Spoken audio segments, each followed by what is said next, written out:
Hello friends, this is Dr. Ranjani, Assistant Professor in Biotechnology. Welcome to e-learning platform. Today we learn about ultrastructure of nucleus. Ultrastructure of nucleus tells about the composition of the nucleus. So what are the components present in the structure of the nucleus? As we learned in the earlier class, we know the nucleus is this important cell organelle, plays an important role in the cell function. If you observe the ultrastructure, it consists of nuclear membrane, it's otherwise called as nuclear envelope, and it has nucleoplasm, nucleolus, and chromosomes. Nucleoplasm, also known as karyoplasm, it is having the nuclear membrane. So this nuclear membrane is not continuous. It is perforated here and there by the nuclear pores. The nuclear membrane is double membrane, having the inner nuclear membrane and outer nuclear membrane.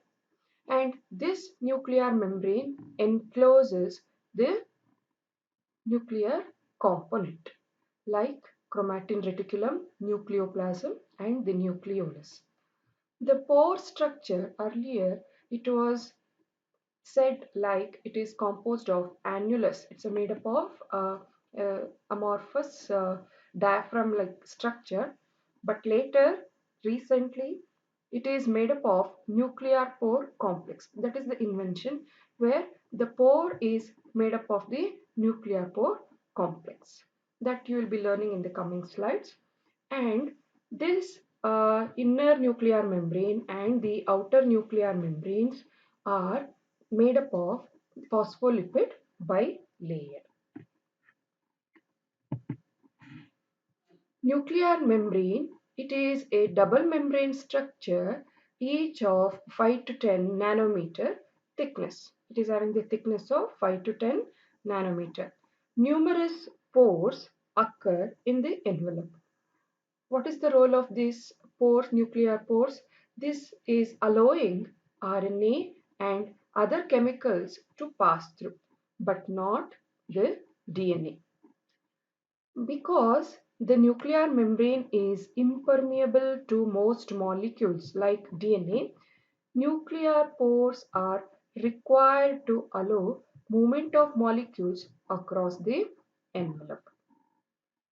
The pores cross both the membranes, both inner and outer nuclear membranes, providing a channel that allows free movement of small molecules and ions in and out of the nucleus. The movement of the larger molecules such as proteins require active transport. This involves the expenditure of energy or ATP and is regulated by carrier proteins. The spherical inner nuclear membrane contains specific proteins that acts as binding sites for the supporting fibrous sheath of intermediate filaments called nuclear lamina. So this inner nuclear membrane gives the shapes to the nucleus. Apart from that, it contains the specific protein that acts as the binding site for the nuclear lamina, or it provides the binding site for the binding of the chromatin reticulum. The nuclear lamina is in contact with the chromatin or the chromosomes or the nuclear RNAs. The inner nuclear membrane is having the outer nuclear membrane, which closely resembles the membrane of the endoplasmic reticulum. That means inner nuclear membrane is in continuous contact, or it's lumen, inner nuclear membrane and the outer nuclear membrane They are in continuous contact with the endoplasmic reticulum. Like the membrane of the rough endoplasmic reticulum, the outer surface of the outer nuclear membrane is generally studded with, adsorbed with, or on its surface we will find ribosomes engaged in protein synthesis. Here, inner nuclear membrane and the outer nuclear membrane, their space will be in contact with the lumen of the endoplasmic reticulum. And this endoplasmic reticulum is not smooth. Instead, it is studded or it is surrounded by the ribosomes, which play an important role in protein synthesis. The proteins made on these ribosomes, proteins made on this rough endoplasmic reticulum are transported into space between the inner and outer nuclear membrane, that is called perinuclear space. The proteins which are synthesized by the ribosomes, which are present on the surface of the rough endoplasmic reticulum, which is in continuous contact with the inner and outer nuclear membrane. That space is called as perinuclear space. What is the width of this space? The perinuclear space is around 10 to 15 nanometer wide, filled with compartment which is in continuous with the lumen of endoplasmic reticulum. The perinuclear space is having 10 to 50 nanometer wide, that is in continuous with the endoplasmic reticulum lumen. The nuclear envelope in all eukaryotic forms, from yeast to humans, is perforated by nuclear pores. It is perforated by nuclear pores and it is not continuous without any perforations. And these perforations are called as nuclear pores.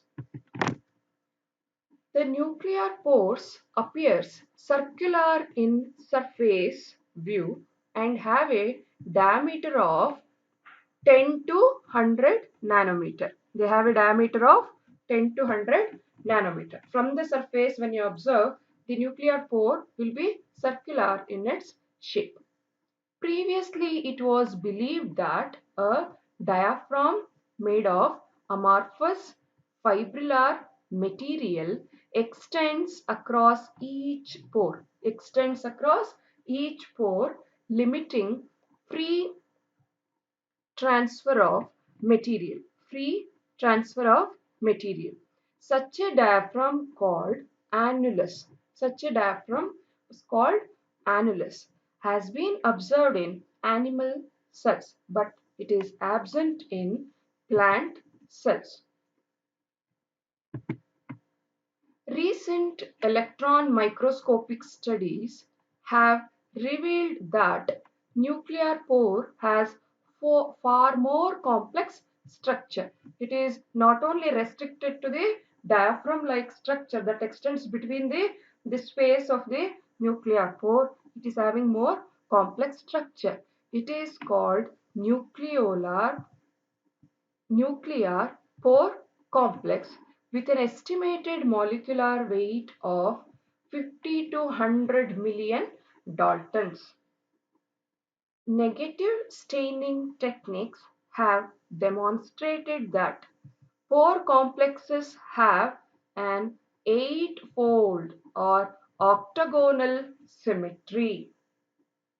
So, electron microscopic studies have shown that the nuclear pore is having nuclear pore complex and it is having the molecular weight of 50 to 100 million Daltons, and staining with the negative stain have demonstrated that pore complexes have an eightfold or octagonal symmetry.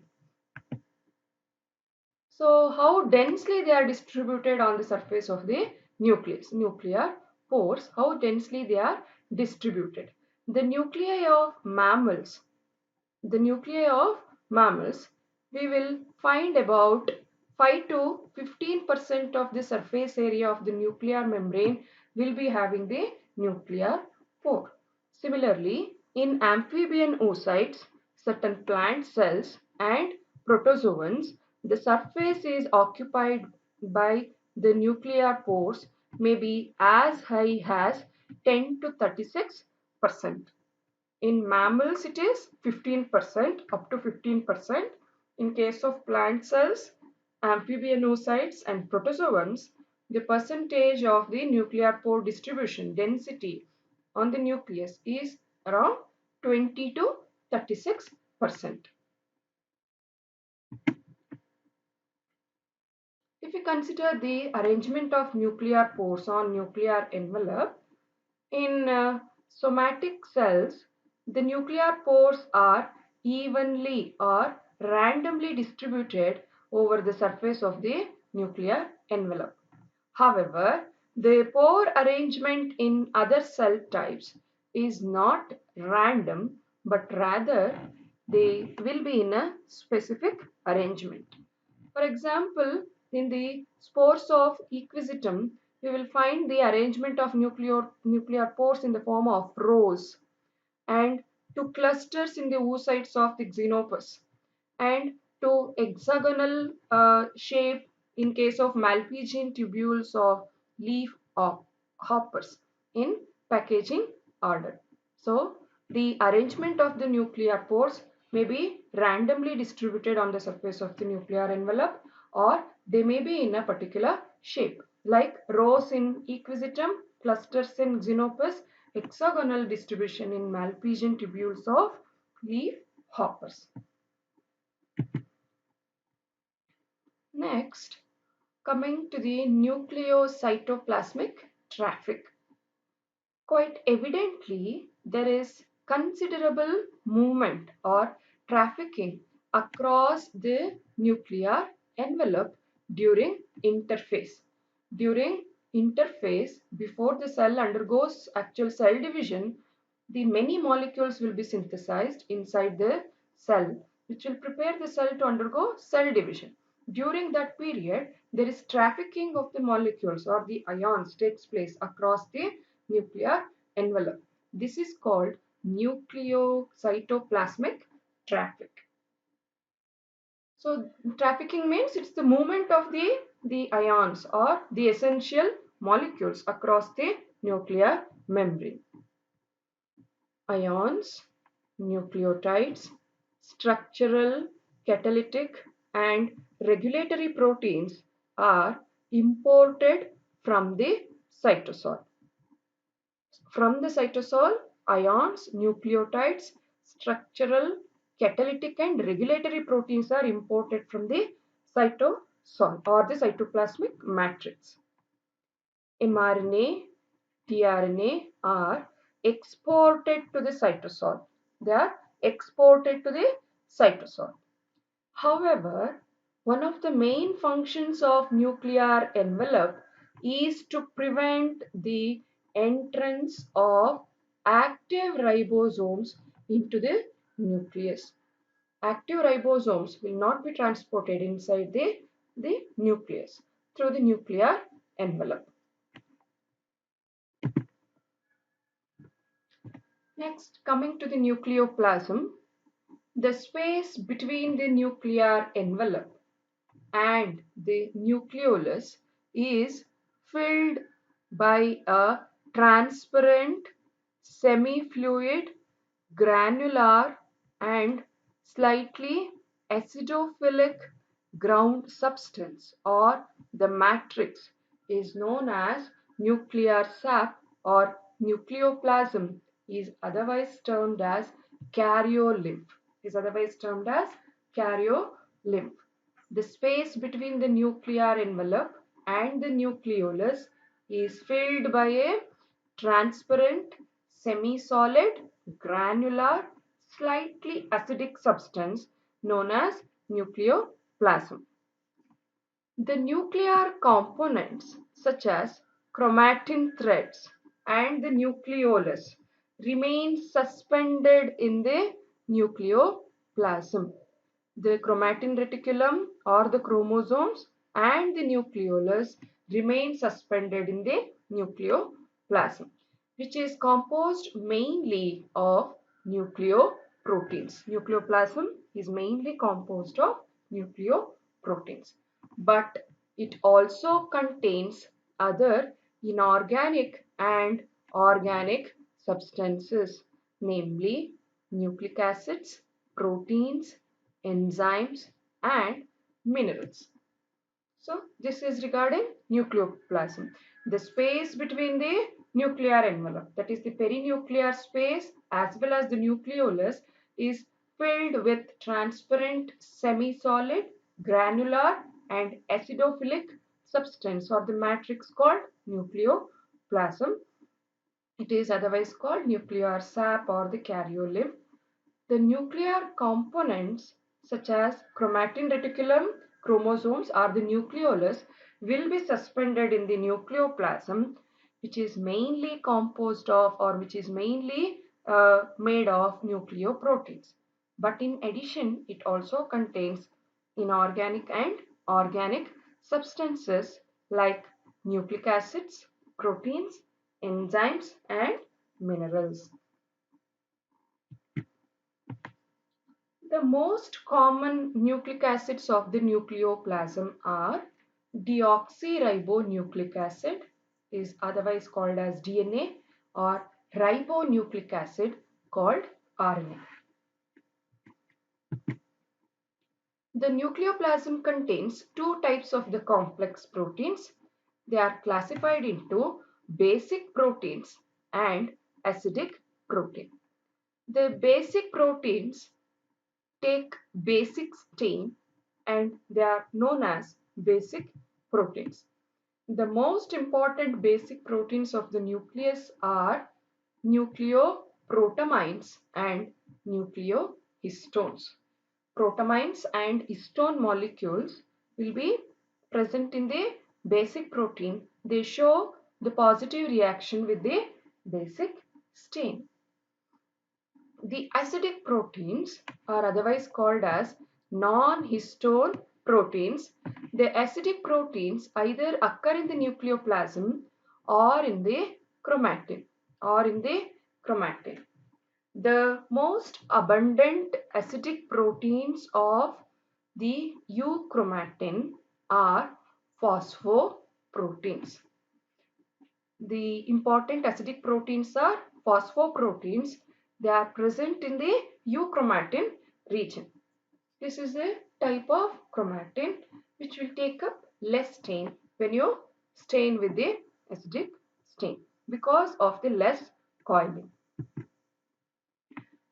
The nucleoplasm contains many enzymes which are necessary for the synthesis of DNA and RNA. The most nuclear enzymes are composed of non-histone proteins. The nuclear enzymes are composed of non-histone proteins. The most important nuclear enzymes are DNA polymerase, RNA polymerase, NAD synthetase, nucleoside triphosphatase, adenosine deaminase, nucleoside phosphorylase, guanase, aldolase, enolase, 3-phosphoglyceraldehyde dehydrogenase, and pyruvate kinase. So these enzymes play an important role in this specific metabolic reaction and also in the synthesis of the biomolecules or the degradation of the biomolecules which specifically takes place inside the nucleus, and few enzymes may be transported across the nuclear pore and they may reach the cytosol to carry out their reaction. Nucleoplasm also contains certain cofactors and coenzymes such as ATP, adenosine triphosphate, and acetyl-CoA. The nucleoplasm has small lipid content. It has very small lipid content. The nucleoplasm also contains several inorganic compounds such as phosphorus, potassium, sodium, calcium, and magnesium. The chromatin comparatively contains large amount of these minerals than the nucleoplasm. The nucleoplasm contains many thread-like, coiled, and much elongated structures which take readily the basic stains. So it contains thread-like, coiled structure which take up the stain, appear colored after staining with basic stains. These thread-like structures are known as chromatin. Chrome refers to color because when you stain with the basic stain, they take up the color and they'll be very colorful. So these thread-like structures are called as chromatin substance or the chromatin reticulum or chromatin fibers. Next is the nucleolus. Most cells contain in their nuclei one or more prominent spherical, colloidal, acidophilic bodies called nucleoli. Inside the cell, in the nucleus, we'll find one or more prominent acidophilic bodies. These are called nucleoli. However, the cells of bacteria and yeast lack these nucleolus. Bacteria and the yeast cells lack nucleolus. Nucleolus is mainly involved in the assembly of ribosomes. Why they are involved? Nucleolus is mainly involved in the assembly of ribosomes. After being produced in the nucleolus, ribosomes are exported to the cytoplasm where they translate mRNA and they play an important role in protein synthesis. Some of the eukaryotic organisms have nucleus that contains up to 4 nucleoli. The nucleolus plays an indirect role in protein synthesis by producing ribosome. So nucleolus are the sites for the synthesis of the ribosomes or the ribosomal proteins. And these nucleolus are absent in bacteria and yeast. And they are mainly involved in assembling the components of the ribosomes. Nucleolus disappears when a cell undergoes division and is reformed after the completion of cell division. Nucleolus will be appearing and disappearing depending on the cell stage or the cell condition. If the cell undergoes division, nucleolus disappears and will be reformed after the completion of the cell division. The size of the nucleolus is found to be related to the synthetic activity of the cell.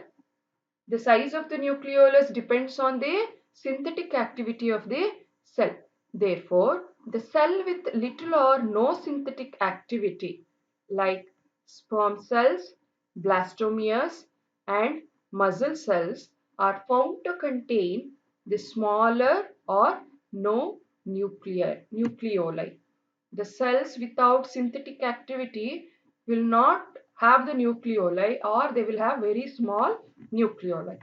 While oocytes, neurons, secretory cells synthesize the proteins or other substances. They show the synthetic activity comparatively contain large sized nucleoli. Large sized nucleoli. Nucleolus disappears and reappears during prior to cell division or after cell division. Similarly, the size of the nucleolus depends on the synthetic activity of the cell. If the cell doesn't exhibit the synthetic activity, nucleoli may be absent or may be very smaller. But if the cell exhibits the synthetic activity for many substances, then the nucleolus comparatively will be of large size. The number of nucleoli in the nucleus depends on the species. How many number of nuclei present in the nucleus depends on the species and the number of chromosomes. So it depends on the number of chromosomes. The number of nucleoli in the cells may be 1, 2 or 4. The nucleolus is often associated with the nucleolar organizer, which represents the secondary constriction region of the chromosome, the nucleolar organizing chromosomes. So, we will find the primary constriction, that is the centromere on the surface of the chromosome. Apart from that, we also find the additional constricted region on the certain chromosome. These constrictions are called as the secondary constrictions, and this nucleolus is usually associated with nucleolar organizing region or the secondary constriction of the chromosomes, and are 10 in number in human beings. How many nuclear organizing region are there in human beings? There are 10 10 nucleolar organizing chromosomes in the human being. The nucleolar organizer consists of the genes for 18S rRNA, 5' rRNA, and 28S rRNA. These play an important role in the synthesis of subunits of ribosome. The genes for the fourth type of rRNA, that is 5S rRNA, occur outside the nucleolar organizer. Outside the nucleolar organizer. Nucleolus is not bounded by any limiting membrane. Nucleolus is not surrounded by membrane. It's not the membrane bound. Calcium ions are supposed to maintain its intact organization. Calcium ions, the Ca2 plus ions, play an important role in maintaining the intactness of the nucleolus. Nucleolus also contains some enzymes such as acid phosphatase, nucleoside phosphorylase, and NAD plus synthesizing enzymes for the synthesis of some coenzymes, nucleotides, and ribosomal RNA. RNA methylase enzyme, which transfers methyl groups to the nitrogen bases, occurs in the nucleolus of some cells. Functionally, nucleolus is the site where biogenesis of ribosomal subunits, the formation of ribosomal subunits 40S and 60S, takes place. The components of ribosomes migrate to the nucleolus where they are assembled into two types of ribosomal units, which are transported back to the cytoplasm. Ribosomal subunits, smaller subunit and larger subunit, will be transported back to the cytoplasm. The smaller 40S ribosomal subunits are formed and migrate to the cytoplasm much earlier than the larger 60S ribosomal subunits. 40S subunits are formed and transported to the cytoplasm little earlier than the larger 60S subunits. Therefore, nucleolus contains many more incomplete 60S ribosomal subunits than the 40S ribosomal subunits. Such a time lag in the migration of 60S and 40S ribosomal subunits prevents functional ribosomes from gaining access to the incompletely processed hnRNA or heterogeneous RNA. I hope you understood the ultrastructure of the nucleus. It is made of nuclear membrane, nucleoplasm, nucleolus and chromatin reticulum. We will be learning about the structure of chromatin reticulum or the chromosome in the coming video. Thank you.